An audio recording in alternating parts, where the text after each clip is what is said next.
Avis vascular centre మన దేశంలోనే the best varicose vein hospital.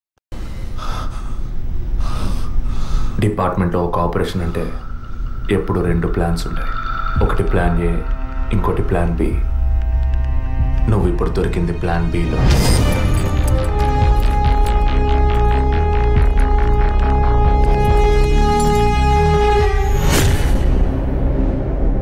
చెప్పు, ఎందుకు బ్లాక్మెయిల్ చేశారు? పద్మ, జెసికా, ఫాదర్, మా వదిన అభినయ, ఇంకా కళ్ళకు తెలియని ఎంతో మంది. అంతా నీకు తెలుసు. చెప్పరా.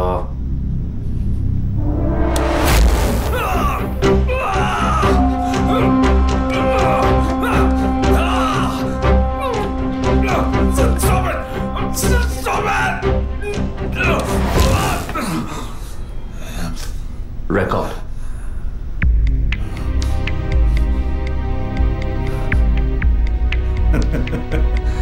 నేను భయపడను. ఏ రోజు మా తప్పు బయటపడుతుందో ఆ రోజు మిగతా వాళ్ళ తప్పు తెలియక తప్పదుగా. అందుకే అడుగుతున్నాను, హాస్పిటల్లో ఏం జరుగుతోంది? డాక్టర్స్ చేస్తున్న పని ఏంటి? డాక్టర్స్ మాత్రమేనా?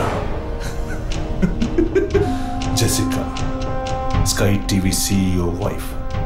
తను గొప్ప క్రికెట్ ఫ్యాన్ మాత్రమే కాదు, ఆల్రౌండర్ వినోద్ మెహ్రా అంటే ప్రాణం ఇచ్చేంత ఫ్యాన్.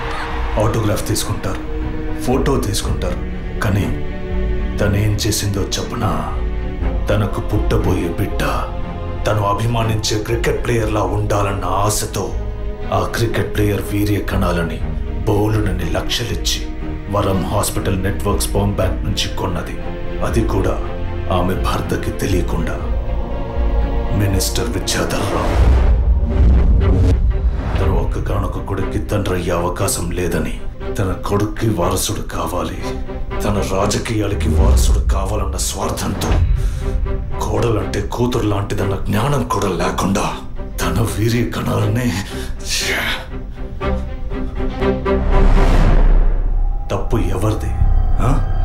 అధికారం అడ్డు పెట్టుకుని అరాచకం చేసే వాళ్ళని అడగద్దంటావా? అడుగుతాం. డబ్బు ఇవ్వమని అడుగుతాం.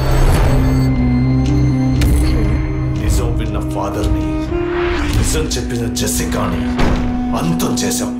మంత్రి మా మాట వినకపోయేసరికి ఆయన కోడలు పద్మావతి దగ్గర గుర్తు విప్పాం. తనేం చేసింది? సూసైడ్ చేసుకుంది. డాక్టర్, జెసికా, మినిస్టర్, ఇప్పుడు వాళ్ళు తప్పు చేశారని అనుకుందాం. మా వదినే తప్పు చేసిందిరా. చెప్పక తప్పదా?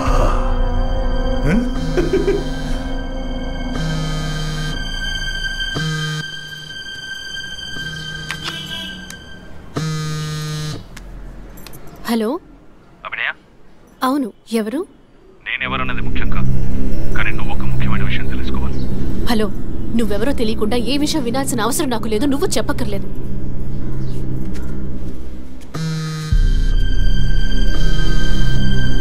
నీకేం కావాలి అసలు? కోపం తెచ్చుకున్నందువల్ల ఏ ఫలితం లేదు. ఇంకో 3 నెలలు సీమంతం, 6 నెలలు ప్రసవం అనే స్థితిలో ఉన్న నువ్వు ఇలా కోప్పడతా ఎలా? ఈ మాత్రానికేనా? నీకు తెలియని నిజం చెప్తున్నాను, విను.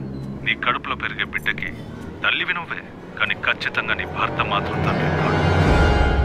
డాక్టర్ తులసి, వరం హాస్పిటల్, కృత్రిమ గర్భధారణ. ఈ విషయం నీకు నీ భర్తకి మాత్రమే తెలుసు అనుకుంటున్నావు కదా?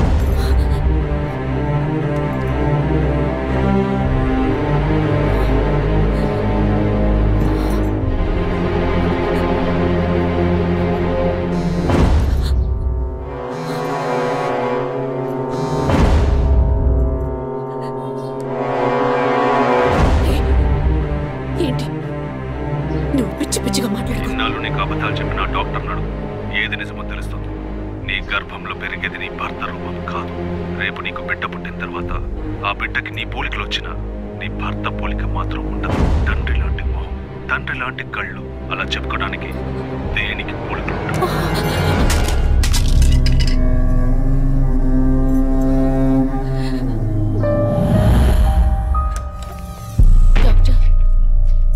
ఏమిటి చెప్పమ్మా? నా కడుపులో పెరిగేది మా బిడ్డే కదూ. ఎందుకు డౌట్? నీ బిడ్డే. అది కాదు డాక్టర్, నాకు నా హస్బెండ్కి పుట్టబోయే బిడ్డే కదా. అడుగుతున్నానుగా, చెప్పండి డాక్టర్ ప్లీజ్. నాకు నా హస్బెండ్కి పుట్టబోయే బిడ్డే కదూ? కాదు, నీ కడుపులో ఉన్నది నీ హస్బెండ్ వీర్య కణాలతో కలిగింది కాదు. స్పామ్ బంక్ నుంచి తెప్పించిన వేరే వ్యక్తి వీర్య కణాలు.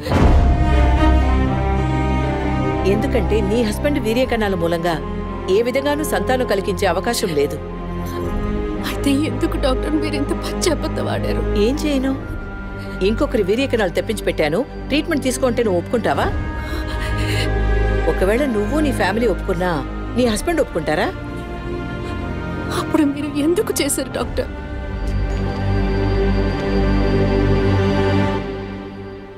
ఇవాళ్ళున్న సిచ్యువేషన్లో వివాహం అయ్యి ఏళ్లు గడుస్తున్నా పిల్లలు లేని దంపతుల్ని చూసి ఈ సమాజం ఏమంటుందో నేను వినే మాట్లాడుతున్నాను. అది నువ్వు అనుభవించకూడదనే ఓ అమ్మలా నేను బాధపడ్డాను. ఇప్పుడు చెప్పు, నేను చేసింది తప్పా? ఇప్పుడు తప్పని నువ్వు భావిస్తే ఏ యాక్షన్ తీసుకున్నా నేనేమనుకోను. నా మాట విను. నీకోసమే కాదు, సొసైటీలోని భర్త గౌరవం కోసమైనా నువ్వు భరించక తప్పదు.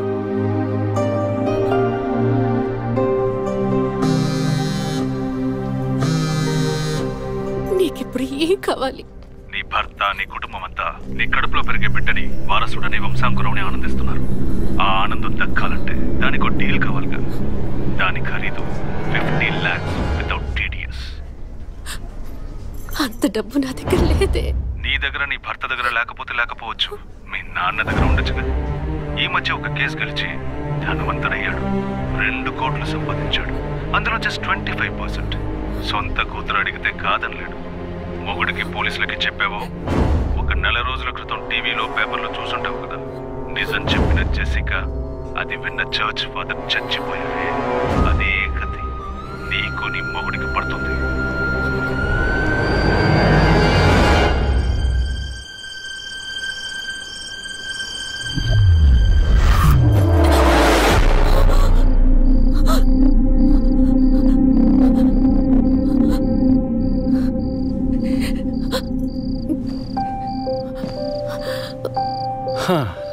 ఈ మధ్య ఆఫీస్లో నేను సరిగ్గా పనిచేయలేకపోతున్నాను. అబ్బాయి పుడితే ఏం పేరు, అమ్మాయి పుడితే ఏం పేరని ఆలోచించడానికే టైం చాలటం లేదనుకో. మీరేం కోరుకుంటున్నారు? అబ్బాయా అమ్మాయా? ఇన్ని రోజుల తర్వాత మనకంటూ ఒక బిడ్డ పుట్టడమే సంతోషకరమైన విషయం. సరే, పుట్టబోయేది అబ్బాయా అమ్మాయా, ఏం పేరు అవన్నీ వదిలే. బిడ్డకి ఇన్షియల్ ఏమిటో చెప్పు చూద్దాం.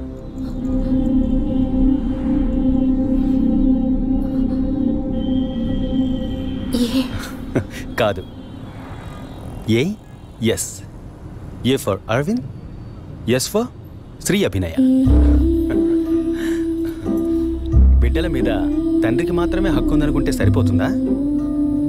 అన్ని నొప్పులు భరించి భర్తగా ఆ గుర్తింపు నాకిచ్చిన నీకు ఆ మర్యాద హక్కు ఉంటుందిగా.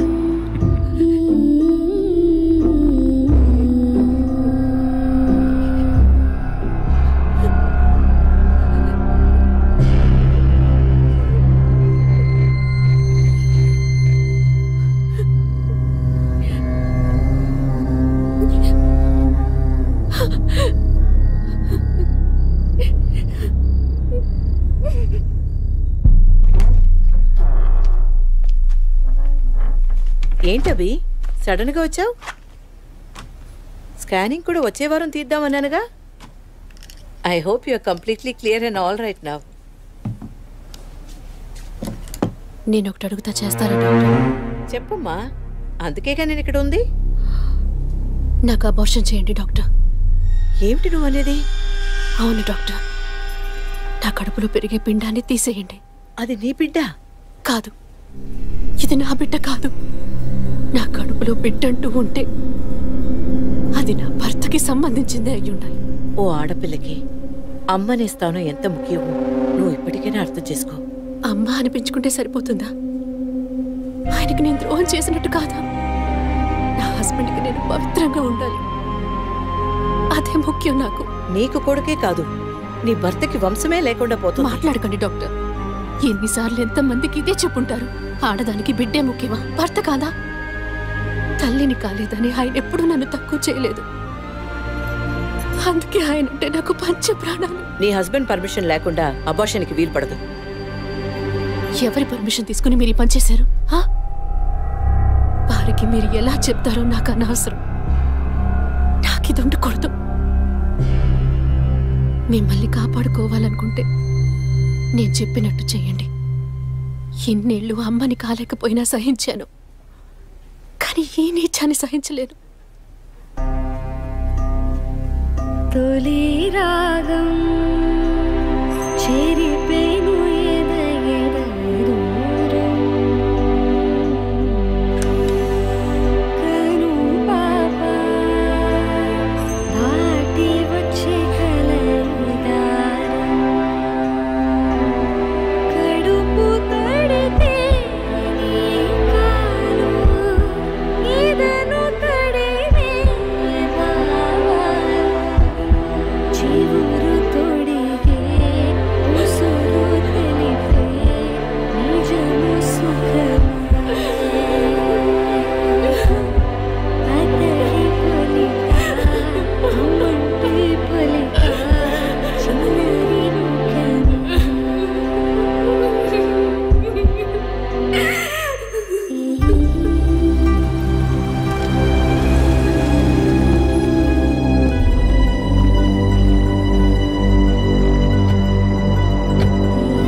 ఆయన ఇప్పుడే ఫ్యాక్టరీకి వెళ్ళారు. మీరు? నా పేరు గుణ. నేను వాడి కాలేజ్ క్లాస్మేట్. ఇవాళ ఇంటికి రమ్మన్నాడే. నాతో ఏం చెప్పలేదు. కొంచెం ఉండండి. అలాగే.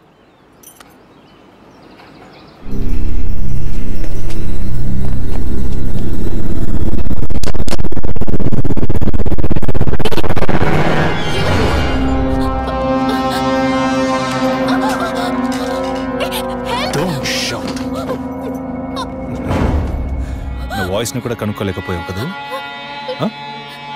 అదే నువ్వు డీల్ పూర్తి చేద్దామన్నావుగా, అందుకే మొత్తంగా పూర్తి చేద్దామని అందరం కలిసి వచ్చాం.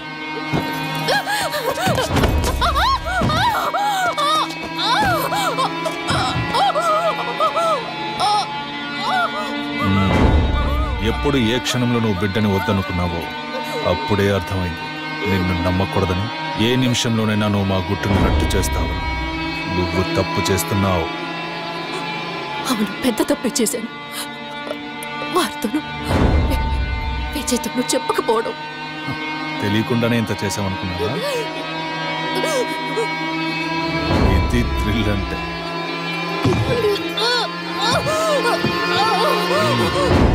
నీ మీద జాలితో ఒకే ఒక ఛాన్స్ ఇస్తాను.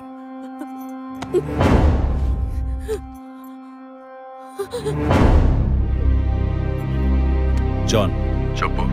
తను మొండిగా మాట్లాడుతోంది. నువ్వు చెప్పు. స్పీకర్ ఆన్ చేయి. చూడవి, కావాలంటే డీల్ క్యాన్సిల్ చేసుకుందాం. నువ్వు నాకు డబ్బు ఇవ్వక్కర్లేదు, కానీ నీ కడుపులో పెరిగే మన బిడ్డని నువ్వు ఏమీ చేయకూడదు. పుట్టబోయే బిడ్డకి నీ మొగుడు తండ్రి కాకపోవచ్చు, కానీ తల్లివి నువ్వే కదా. జీవితాంతం నువ్వు, నీ భర్త, మన బిడ్డ సుఖంగా సంతోషంగా బ్రతకండి. గౌరవ్, చూడు, మాట వినకపోతే లేపే. ఇప్పుడు చెప్పు, బిడ్డ కావాలా వద్దా?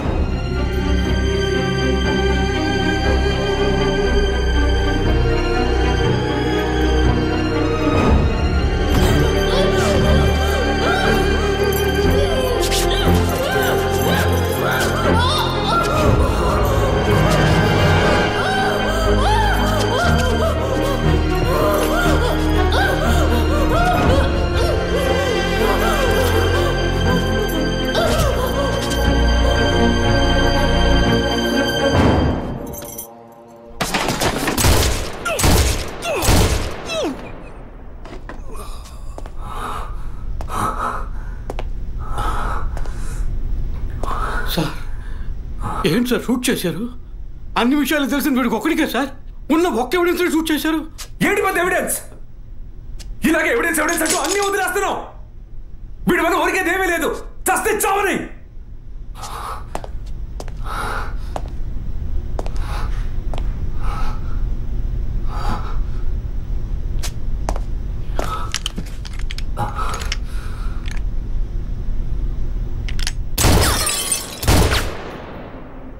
Sorry sir. ఏమయ్యా సార్ వాడిని ఇన్వెస్టిగేట్ చేస్తున్నప్పుడు మనం ఏం చేయాలి చెప్పవయ్యా? తుపాకీని భద్రంగా చూసుకోవాలి. మనం అజాగ్రత్తగా ఉన్నాం, వాడు దాంతో మనం షూట్ చేయబోయాడు. ఇంకా నయం సార్ వాడిని షూట్ చేసి మనల్ని కాపాడారు. Thank you sir. సార్ ఫుల్గా రికార్డ్ అయింది సార్. ఫుల్గా రికార్డ్ అయిందా? అవును సార్. ఫుల్ చెప్తున్నాడు చూడు. డిపార్ట్మెంట్ వేస్తే ఊపుకుంటూ తెచ్చాడేనా? అందులో బ్యాటరీ ఉందా, ఛార్జ్ అయిందా, కండిషన్లో ఉందా అని చెకప్ చేసి తీసుకురావు కల్లా అది సర్వీస్కి పోవాల్సిందయ్యా. తీసుకొచ్చి ప్రాణం తీస్తున్నాం. ఇప్పుడు సగం మాత్రం రికార్డ్ అయి ఉంటుంది. అది వాడు మాట్లాడినంత వరకే. ఆయన షూట్ చేసింది రికార్డ్ కాలేదు. Sorry sir. Useless fellows. I makes it.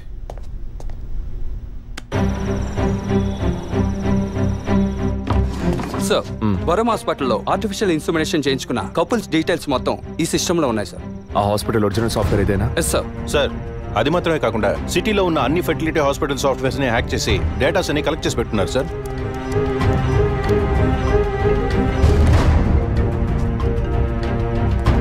చెప్పండి డాక్టర్. విజయ్, DNA టెస్ట్ విషయంగా మీరు అడిగిన రిపోర్ట్ దొరికింది. చనిపోయిన ఆ ముగ్గురు గర్భధారణకి కారణమైన ఆ మేల్ DNA అది వాళ్ళ భర్తలదే కాదు. తెలుసు doctor. And one more shocking news. చనిపోయిన ఆ ముగ్గురు గర్భధారణకి కారణమైన మేల్ DNA ఒకే ఒక్కడిది. లీగల్ సంగతి ఎలా ఉన్నా ఆ ముగ్గురు చనిపోయారు. ట్రీట్మెంట్ చేసిన ఆ డాక్టర్ను లేక వీర్య కణాలు ఇచ్చిన ఆ స్పామ్ బ్యాంకును అడిగితే ఎవరు ఏమిటన్న డీటెయిల్స్ దొరకచ్చు.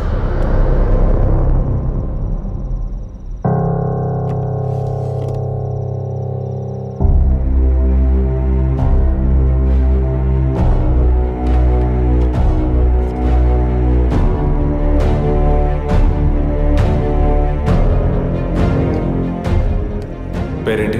John Matthew sir. నేను అడిగిన నీ వైఫ్ పేరు? Suchitha sir. She's doctor. Wife doctor, నువ్వు మెడికల్ రేపు. అంటే లవ్ మ్యారేజ్ అనమాట? అవును సార్. ఎప్పటి నుంచి కనపడడం లేదు? 2 రోజుల నుంచి సార్. ముందు ఎఫ్ఐఆర్ రాయించండి, మిగతా విషయాలు నేను చూసుకుంటాను. సార్ ప్లీజ్ సార్, తను ఎలాగైనా కనిపెట్టండి సార్.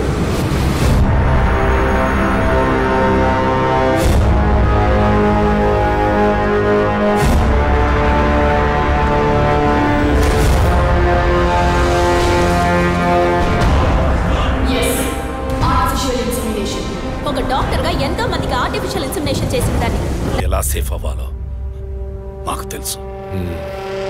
నువ్వు చేస్తున్నది వైట్ కాలర్ క్రైమ్ అయితే నేనిప్పుడు చెయ్యబోయేది రెడ్ కాలర్ క్రైమ్.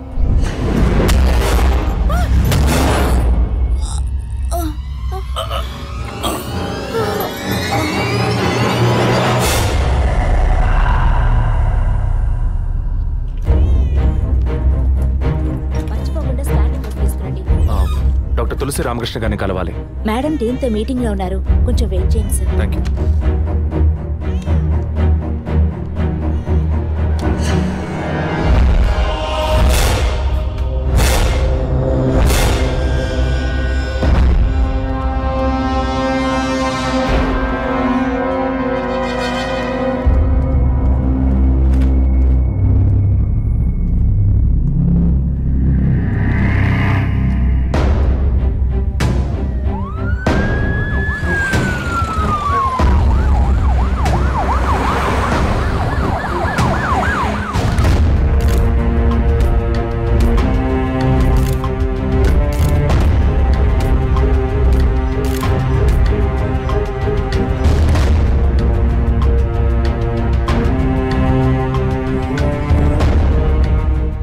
మీరు చేసే ఆర్టిఫిషియల్ ఇన్సెమినేషన్ ట్రీట్మెంట్లో ఇల్లీగల్గా చేస్తున్న కేసులకు మీరు ఇచ్చే కోడ్ 23. అది మిస్యూజ్ చేసి డబ్బు దోచేదే ఈ బ్లాక్మెయిల్ టీమ్. మీకు ఇది బిజినెస్, వాళ్ళకి ఇది బ్లాక్మెయిల్. అది సరే అభినయ, ఐ మీన్ మీ వదిన బ్లాక్మెయిల్ వల్ల చనిపోయిందేగా? కాదు, ఈ సొసైటీ నిందల్ని విని సహించలేక భరించలేక ఎలాగైనా ఒక బిడ్డను కంటే చాలని తప్పించి ఒక సాధారణ మిడిల్ క్లాస్ ఫ్యామిలీ వీక్నెస్ ని తప్పుడు మార్గంలో ఉపయోగించుకునే మీలాంటి డాక్టర్సే మా వదిన సారీ మిస్సెస్ అభినయ చావుకి కారణం. Sorry sir. మెడికల్ సైన్స్ ఎదుగుదలని మీ ఇష్టానికి తప్పుగా మాట్లాడకండి. ఏది మెడికల్ సైన్స్? పుట్టబోయే బిడ్డ స్కాన్లో ఆడో మగో తెలుసుకోవడం మెడికల్ సైన్స్ అయితే ఆడపిల్లని తెలిసిన తర్వాత గర్భంలోనే చంపేయడం ఎదుగుదల? No, it's a medical crime. పుట్టబోయే బిడ్డ మూలంగా తల్లి ప్రాణాలకు అపాయం అని తెలిస్తే అది అబార్షన్ చేయడం మెడికల్ సైన్స్. కానీ కామంతో కళ్ళు మూసుకుపోయి కడుపు చేసుకున్న వాళ్ళకి కాసులు కాసపడి అబార్షన్ చేయడం ఎదుగుదల? It's a medical crime. అటువంటిదే ఇది కూడా. తల్లి కావాలి అన్న తపనతో ఇంజెక్షన్, టెస్ట్ ట్యూబ్ ఇలాంటి మెథడ్స్ లో బిడ్డల్ని కనడం medical science. But this is medical crime. డాక్టర్స్ని అందరం దైవంగా నమ్ముతాం. ఎందుకంటే ఒక ప్రాణాన్ని కాపాడతారని, నిండు ప్రాణాన్ని తీస్తారని కాదు. తెలిసి తప్పు చేసే డాక్టర్స్ ఎవరెవరో మనకు తెలియాలంటే పేషెంట్స్ని బ్లాక్మెయిల్ చేసే మొత్తం టీంని మనం పట్టుకోవాలి. అందుకు లీడ్స్ అండ్ ఎవిడెన్స్ ఇవే. వీళ్ళు నలుగురు ఆర్ఫన్స్. ఒకే హోమ్లో కలిసి బతకడమే కాకుండా ఇప్పుడు కూడా కలిసే ఉంటున్నారు. మెడికల్ డిపార్ట్మెంట్లో ఉండే ఈ నలుగురే ఈ మొత్తం వ్యవహారానికి కారకులు.